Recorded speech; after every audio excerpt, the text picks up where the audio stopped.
वंदे मातरम को लेकर विपक्ष द्वारा विवाद पर मंत्री विश्वास सारंग की प्रतिक्रिया। कहा कि हिंदुस्तान में रहना है तो वंदे मातरम गाना होगा।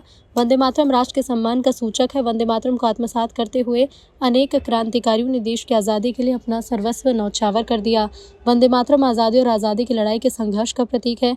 जो लोग कहते हैं कि वंदे मातरम नहीं गाएंगे वो गद्दारों की श्रेणी में है। हिंदुस्तान में रहकर अगर वंदे मातरम गाने में परहेज है तो पाकिस्तान चले जाओ।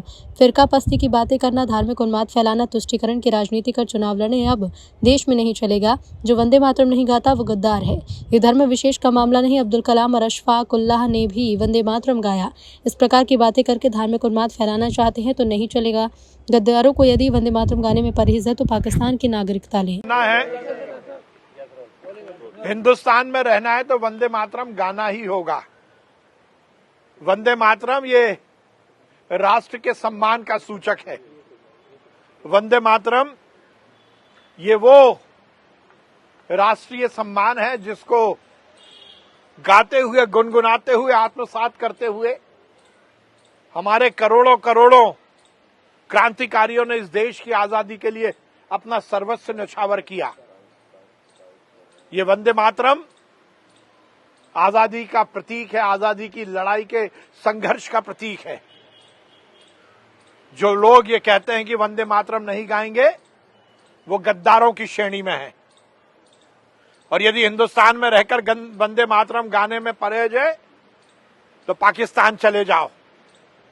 फिरका परस्ती की बातें करना, धार्मिक उन्माद फैलाना,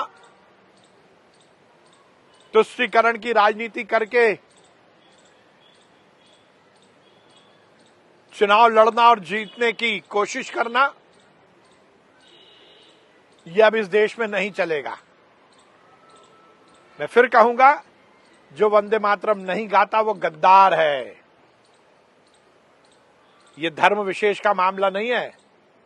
अब्दुल कलाम साहब ने भी वंदे मातरम गाया, अशफाक उल्लाह जी ने भी वंदे मातरम गाया। और ये अब इस तरह की बातें करके यदि धार्मिक उन्माद फैलाना चाहते हैं तो ये नहीं चलेगा। और यदि गद्दारों को यदि वंदे मातरम गाने में परहेज है तो वो जाए और पाकिस्तान की नागरिकता ले ले। हिंदुस्तान में रहना है तो वंदे मातरम गाना ही होगा।